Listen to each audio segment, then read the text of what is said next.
नमस्कार प्रिय मित्रों, हम सभी के बचपन में कुछ ऐसी घटनाएं घट जाती हैं। हम कुछ ऐसे कार्य कर देते हैं बचपने में जो हमेशा बस एक कहानी बनकर याद रह जाते हैं। एक ऐसी ही कहानी जिसे लिखा है कहानी सम्राट मुंशी प्रेमचंद्र जी ने। आइए सुनते हैं यह अत्यंत रोचक और लोकप्रिय कहानी चोरी। हाय बचपन, तेरी याद नहीं भूलती।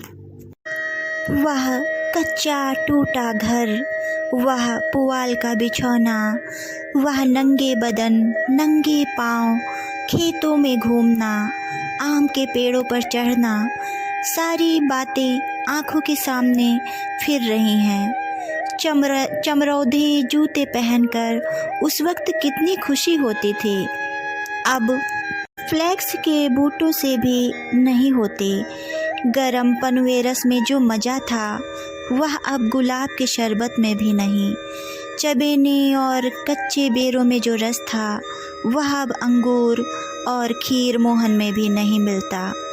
मैं अपने चचेरे भाई हलधर के साथ दूसरे गांव में एक मौलवी साहब के यहाँ पढ़ने जाया करता था। मेरी उम्र उस समय 8 वर्ष थी और हलधर, जो कि अब स्वर्ग में निवास कर रहे हैं, मुझसे 2 साल बड़े थे। हम दोनों प्रातःकाल बासी रोटियां खाकर दोपहर के लिए मटर और जौ का चबेना लेकर चल देते थे।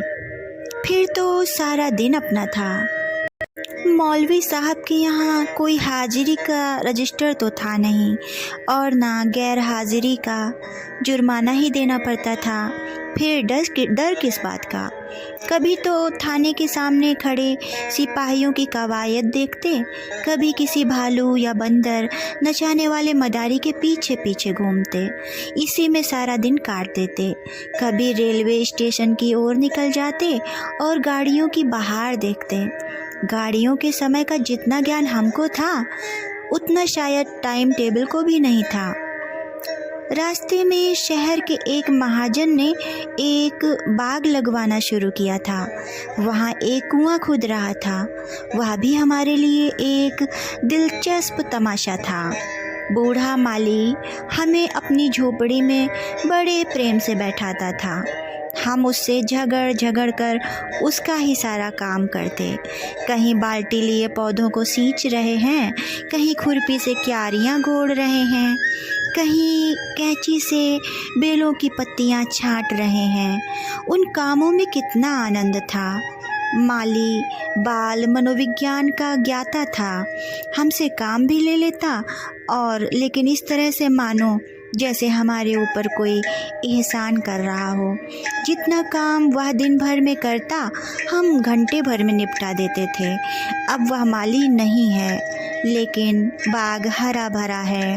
उसके पास से होकर गुजरता हूँ तो जी चाहता है उन पेड़ों के गले मिलकर रोऊं और कहूँ, प्यारे तुम मुझे भूल गए लेकिन मैं तुम्हें नहीं भूला। मेरे हृदय में तुम्हारी याद अभी तक हरी है, उतनी ही हरी जितने तुम्हारे पत्ते। निस्वार्थ प्रेम के तुम जीते जागते स्वरूप हो। कभी कभी हम हफ्तों गैर हाजिर रहते, पर मौलवी साहब से ऐसा बहाना कर देते कि उनकी बढ़ी हुई त्योरियां उतर जाती। उतनी कल्पना शक्ति आज होती तो ऐसा उपन्यास लिख मारता कि लोग चकित रह जाते। अब तो यह हाल है कि बहुत सिर खपाने के बाद ही कोई कहानी सूझती है।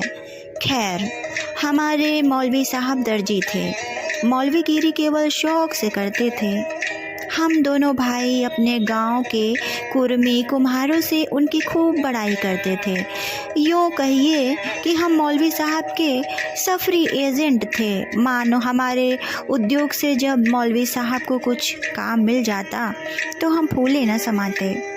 जिस दिन कोई अच्छा बहाना न सूझता, मौलवी साहब के लिए कोई न कोई सौगात ले जाते। कभी सेर आधा सेर फलियां तोड़ लीं, तो कभी 10-5 ऊख, कभी जौ या गेहूं की हरी हरी बालें ले लीं। उन सौगातों को देखते ही मौलवी साहब का क्रोध शांत हो जाता। जब इन चीज़ों की फसल न होती तो हम सज़ा से बचने का कोई और ही उपाय सोचते। मौलवी साहब को चिड़ियों का शौक़ था। मकतब में श्याम, बुलबुल, दहियल और चंडूलों के पिंजरे लटकते रहते थे। हमें सबक याद हो न हो पर चिड़ियों को ज़रूर याद हो जाते थे। हमारे साथ ही वे पढ़ा करते थे। इन चिड़ियों के लिए बेसन पीसने में हम लोग खूब उत्साह दिखाते थे। मौलवी साहब सब लड़कों को पतंगे पकड़ लाने की ताकीद करते रहते थे। इन चिड़ियों को पतंगों से विशेष रुचि थी। कभी कभी हमारी बला पतंगों ही के सिर चली जाती थी। उनका बलिदान करके हम मौलवी साहब के रौद्र रूप को प्रसन्न कर लिया करते थे। एक दिन सवेरे हम दोनों भाई तालाब में मुंह धोने गए। हलधर ने कोई सफ़ेद सी चीज़ मुट्ठी में लेकर दिखाई। मैंने लपक कर मुट्ठी खोली तो उसमें 1 रुपया था। विस्मय से मैंने उसे देखा और पूछा, यह रुपया तुम्हें कहाँ से मिला? हलधर बोला, अम्मा ने ताक पर रखा था, चारपाई खड़ी करके निकाल लाया। घर में कोई संदूक या अलमारी तो थी ही नहीं। रुपए पैसे एक ऊंचे ताक पर रख दिए जाते थे। एक दिन पहले चचा जी ने सन बेचा था, उसी के रुपए जमींदार को देने के लिए रखे हुए थे। हलधर को न जाने क्यों कर पता चल गया। जब घर के सब लोग काम धंधों में लग गए तो अपनी चारपाई खड़ी की और उस पर चढ़कर 1 रुपया निकाल लिया। उस वक्त तक हमने कभी रुपया छुआ तक न था। वह रुपया देखकर आनंद और भय की जो तरंगे दिल में उठी थी वे अभी तक याद हैं। हमारे लिए रुपया एक अलभ्य वस्तु थी। मौलवी साहब को हमारे यहाँ से सिर्फ 12 आने मिला करते थे। महीने के अंत में चचा जी खुद जाकर पैसे दे आते थे। भला कौन हमारे गर्व का अनुमान कर सकता है, लेकिन मार का भय आनंद में विघ्न डाल रहा था। रुपए अनगिनती तो थे नहीं, चोरी खुल जाना मानी हुई बात थी। चचा जी के क्रोध का भी मुझे तो नहीं, हलधर को प्रत्यक्ष अनुभव हो चुका था। यूँ उनसे ज़्यादा सीधा सादा आदमी दुनिया में न था। चचा ने उनकी रक्षा का भार सिर पर न रख लिया होता तो कोई बनिया उन्हें बाजार में बेच सकता था, पर जब क्रोध आ जाता तो फिर उन्हें कुछ न सूझता। और तो और चची भी उनके क्रोध का सामना करते डरती थी। हम दोनों ने कई मिनट तक इन्हीं बातों पर विचार किया और आखिर यही निश्चय हुआ कि आई हुई लक्ष्मी को न जाने देना चाहिए। एक तो हमारे ऊपर संदेह होगा ही नहीं, अगर हुआ भी तो हम साफ इनकार कर जाएंगे, कहेंगे हम रुपया लेकर क्या करते। थोड़ा सोच विचार करते तो यह निश्चय पलट जाता और वह विभत्स लीला न होती जो आगे चलकर हुई। पर उस समय हम में शांति से विचार करने की क्षमता ही नहीं थी। मुंह हाथ धोकर हम दोनों घर आए और डरते डरते अंदर कदम रखा। अगर कहीं इस वक्त तलाशी की नौबत आई तो फिर भगवान ही मालिक हैं। लेकिन सब लोग अपना अपना काम कर रहे थे, कोई हमसे न बोला। हमने नाश्ता भी न किया, चबेना भी न लिया, किताब बगल में दबाई और मदरसे का रास्ता लिया। बरसात के दिन थे, आकाश पर बादल छाए हुए थे। हम दोनों खुश खुश मकतब जा रहे थे। आज काउंसलिंग की मिनिस्ट्री पाकर भी शायद उतना आनंद न होता। हजारों मंसूबे बांधते थे, हजारों हवाई किले बनाते थे। यह अवसर बड़े भाग्य से मिला था। जीवन में फिर शायद ही वह अवसर मिले, इसलिए रुपए को इस तरह खर्च करना चाहते थे कि ज़्यादा से ज़्यादा दिनों तक चल सके। यद्यपि उन दिनों 5 आने सेर बहुत अच्छी मिठाई मिलती थी और शायद आधा सेर मिठाई में हम दोनों अफर जाते, लेकिन यह ख्याल हुआ कि मिठाई खाएंगे तो रुपया आज ही गायब हो जाएगा। कोई सस्ती चीज़ खानी चाहिए जिसमें मज़ा भी आए, पेट भी भरे और पैसे भी कम खर्च हों। आखिर अमरूदों पर हमारी नज़र गई। हम दोनों राजी हो गए। 2 पैसे के अमरूद लिए। सस्ता समय था, बड़े बड़े 12 अमरूद मिले। हम दोनों के कुर्तों के दामन भर गए। जब हलधर ने खटकिन के हाथ में रुपया रखा तो उसने संदेह से देखकर पूछा, रुपया कहाँ पाया लाला, चुरा तो नहीं लाए? जवाब हमारे पास तैयार था, ज़्यादा नहीं तो 2-3 किताबें पढ़ ही चुके थे। विद्या का कुछ असर हो चला था। मैंने झट से कहा, मौलवी साहब की फ़ीस देनी है। घर में पैसे न थे तो चचा जी ने रुपया दे दिया। इस जवाब ने खटकिन का संदेह दूर कर दिया। हम दोनों ने एक पुलिया पर बैठकर खूब अमरूद खाए, मगर अब 15.5 आने पैसे कहाँ से लाएं? 1 रुपया छिपा लेना तो इतना मुश्किल काम न था। पैसों का ढेर कहाँ छिपता, न कमर में इतनी जगह थी, न जेब में इतनी गुंजाइश। उन्हें अपने पास रखना चोरी का ढिंढोरा पीटना था। बहुत सोचने के बाद यह निश्चय किया कि 12 आने तो मौलवी साहब को दे दिए जाएं। शेष 3.5 आने की मिठाई उड़े। यह फैसला करके हम लोग मकतब पहुँचे। आज कई दिन के बाद गए थे। मौलवी साहब ने बिगड़ कर पूछा, इतने दिन कहाँ रहे? मैंने कहा, मौलवी साहब, घर में गमी हो गई थी। यह कहते कहते 12 आने उनके सामने रख दिए। फिर क्या पूछना था? पैसे देखते ही मौलवी साहब की बाँछें खिल गईं। महीना ख़त्म होने में अभी कई दिन बाकी थे।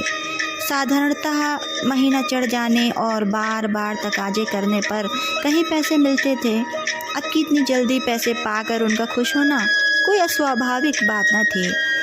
हमने अन्य लड़कों की ओर सगर्व नेत्रों से देखा, मानो कह रहे हो, तुम एक तुम हो कि मांगने पर भी पैसे नहीं देते, एक हम है कि पेशगी देते हैं। हम अभी सबक पढ़ ही रहे थे कि मालूम हुआ आज तालाब का मेला है, दोपहर में छुट्टी हो जाएगी। मौलवी साहब मेले में बुलबुल लड़ाने जाएंगे। यह खबर सुनते ही हमारी खुशी का ठिकाना न रहा। 12 आने तो बैंक में जमा ही कर चुके थे। 3.5 आने में मेला देखने की ठहरी। खूब बहार रहेगी, मज़े से रेवड़ियाँ खाएंगे, गोल गप्पे उड़ाएंगे, झूले पर चढ़ेंगे और शाम को घर पहुँचेंगे। लेकिन मौलवी साहब ने एक कड़ी शर्त यह लगा दी थी कि जब लड़के छुट्टी के पहले अपना अपना सबक सुना दें। जो सबक न सुना सकेगा उसे छुट्टी न मिलेगी। नतीजा यह हुआ कि मुझे तो छुट्टी मिल गई, पर हलधर कैद कर लिए गए और कई लड़कों ने भी सबक सुना दिए थे। वे सभी मेला देखने चल पड़े। मैं भी उनके साथ हो लिया। पैसे मेरे ही पास थे, इसलिए मैंने हलधर को साथ लेने का इंतज़ार न किया। तय हो गया था कि वह छुट्टी पाते ही मेले में आ जाए और दोनों साथ साथ मेला देखें। मैंने वचन दिया था कि जब तक वह ना आएंगे 1 पैसा भी खर्च न करूँगा। लेकिन क्या मालूम था कि दुर्भाग्य कुछ और ही लीला रच रहा है। मुझे मेला पहुँचे 1 घंटे से ज़्यादा गुजर गया, पर हलधर का कहीं पता नहीं। क्या अभी तक मौलवी साहब ने छुट्टी नहीं दी या रास्ता भूल गए? आंखें फाड़ फाड़ कर सड़क की ओर देखता था। अकेले मेला देखने में जी भी न लगता था। यह संशय भी हो रहा था कि कहीं चोरी खुल तो नहीं गई और चाचा जी हलधर को पकड़कर घर तो नहीं ले गए। आखिर जब शाम हो गई तो मैंने कुछ रेवड़ियाँ खाईं और हलधर के हिस्से के पैसे जेब में रखकर धीरे धीरे घर चला। रास्ते में ख्याल आया, मकतब होता चलूं। शायद हलधर अभी वहीं हो, मगर वहाँ सन्नाटा था। हाँ, एक लड़का खेलता हुआ मिला। उसने मुझे देखते ही जोर से कहा मारा और बोला, बच्चा घर जाओ तो कैसी मार पड़ती है। तुम्हारे चचा आए थे, हलधर को मारते मारते ले गए हैं। अजी ऐसा तान कर घूसा मारा कि मियाँ हलधर मुंह के बल गिर पड़े, यहाँ से घसीटते ले गए हैं। तुमने मौलवी साहब की तनख्वाह दे दी थी, वह भी ले ली। अभी कोई बहाना सोच लो, नहीं तो बेभाव की पड़ेगी। मेरी सिट्टी पिट्टी भूल गई, बदन का लहू सूख गया। वही हुआ जिसका मुझे शक हो रहा था। पैर मन भर के हो गए। घर की ओर एक एक कदम चलना मुश्किल हो गया। देवी देवताओं के जितने नाम याद थे सभी की मान मनौती कर ली। किसी को लड्डू, किसी को पेड़ा, किसी को बताशा। गांव के पास पहुंचा तो गांव के डीह का सुमिरन किया, क्योंकि अपने हलके में डीह ही की इच्छा सर्वप्रधान होती है। यह सब कुछ किया, लेकिन ज्यों ज्यों घर निकट आता दिल की धड़कन बढ़ती जाती थी, घटाएं उमड़ी आती थीं। मालूम होता था कि आसमान फटकर गिरा ही चाहता है। देखता था लोग अपने अपने काम छोड़ छाड़ भागे जा रहे हैं। गोरू भी पूंछ उठाए घर की ओर उछलते कूदते चले जाते थे। चिड़ियाँ अपने घोंसलों की ओर उड़ी जाती थीं, लेकिन मैं उसी मंद गति से चला जाता था, मानो पैरों में शक्ति नहीं। जी चाहता था जोर का बुखार चढ़ाए या कहीं चोट लग जाए, लेकिन कहने से धोबी गधे पर नहीं चढ़ता, बुलाने से मौत भी नहीं आती। बीमारी का तो कहना ही क्या, कुछ न हुआ और धीरे धीरे चलने पर भी घर सामने आ ही गया। अब क्या हो। हमारे द्वार पर इमली का एक घना वृक्ष था। मैं उसी की आड़ में छिप गया कि जरा और अंधेरा हो जाए तो चुपके से घुस जाऊं घर में और अम्मा के कमरे में चारपाई के नीचे जा बैठूं। जब सब लोग सो जाएंगे तो अम्मा से सारी कथा व्यथा कह सुनाऊंगा। अम्मा कभी नहीं मारती, जरा उनके सामने झूठ मूठ रोऊंगा तो वह और भी पिघल जाएंगे। रात कट जाने पर फिर कौन पूछता है, सुबह तक सबका गुस्सा ठंडा हो जाएगा। अगर ये मंसूबे पूरे हो जाते तो इसमें संदेह नहीं कि मैं बेदाग बच जाता, लेकिन वहाँ तो विधाता को कुछ और ही मंजूर था। मुझे एक लड़के ने देख लिया और मेरे नाम की रट लगाते हुए सीधे मेरे घर में भागा। अब मेरे लिए कोई आशा न रही। लाचार घर में दाखिल हुआ तो सहसा मुंह से एक चीख निकल गई, जैसे मार खाया हुआ कुत्ता किसी को अपनी ओर आता देखकर भय से चिल्लाने लगता है। बरोठे में पिताजी बैठे थे। पिताजी का स्वास्थ्य इन दिनों कुछ खराब हो गया था, छुट्टी लेकर घर आए हुए थे। यह तो नहीं कह सकता कि उन्हें क्या शिकायत थी, पर वह मूंग की दाल खाते थे और संध्या समय शीशे की गिलास में एक बोतल में से कुछ उड़ेल कर पीते थे। शायद यह किसी तजुर्बेकार हकीम की बताई हुई दवा थी। दवाएं सब वासने वाली, दुर्गंध युक्त होती और कड़वी होती हैं। यह दवा भी बुरी ही थी, पर पिताजी न जाने क्यों इस दवा को खूब मजे ले लेकर पीते थे। हम जो दवा पीते हैं तो आंखें बंद करके एक ही घूंट में गटक जाते हैं, पर शायद इस दवा का असर धीरे धीरे पीने में ही होता हो। पिताजी के पास गांव के 2-3 और कभी-कभी 4-5 और रोगी भी जमा हो जाते थे और घंटों दवा पीते रहते थे। मुश्किल से खाना खाने उठते थे। इस समय भी वह दवा ही पी रहे थे।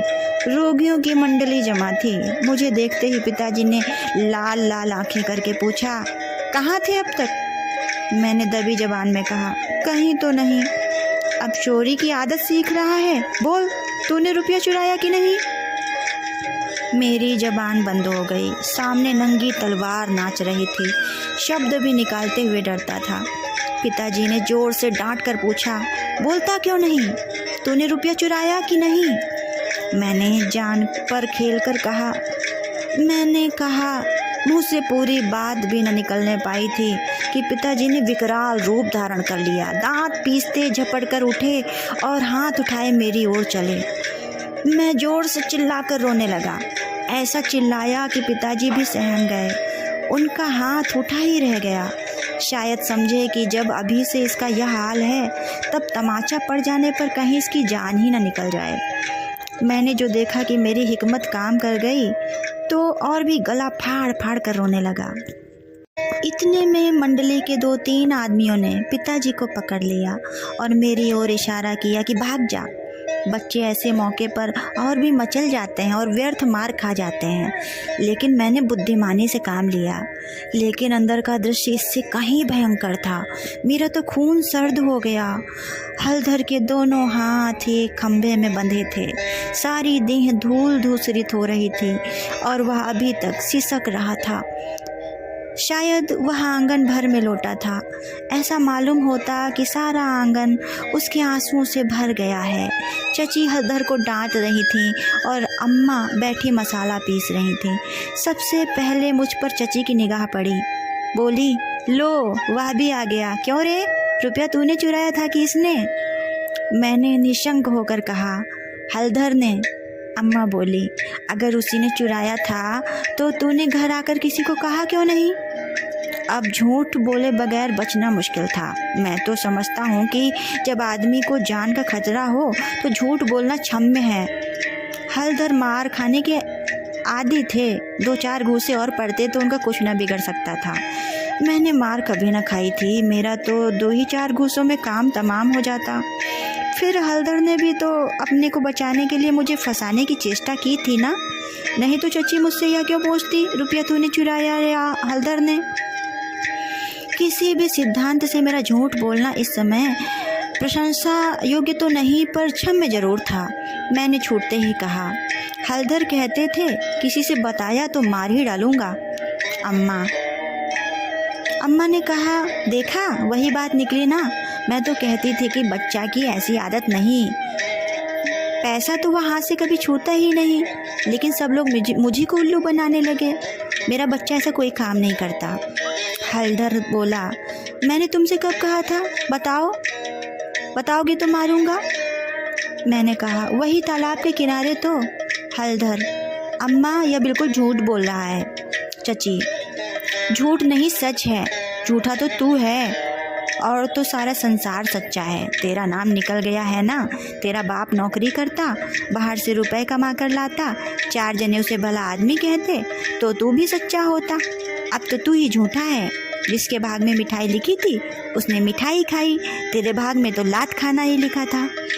यह कहते हुए चची ने हलधर को खोल दिया और हाथ पकड़कर भीतर ले गईं। मेरे विषय में स्नेहपूर्ण आलोचना करके अम्मा ने पासा पलट दिया था, नहीं तो अभी बेचारे पर न जाने कितनी मार और पड़ती। मैंने अम्मा के पास बैठकर अपनी निर्दोषिता का खूब अलापा। मेरी सरल हृदय माता मुझे सत्य का अवतार समझती थी। उन्हें पूरा विश्वास हो गया कि सारा अपराध हलधर का है। एक क्षण बाद मैं गुड़ चबेना लिए कोठरी से बाहर निकला।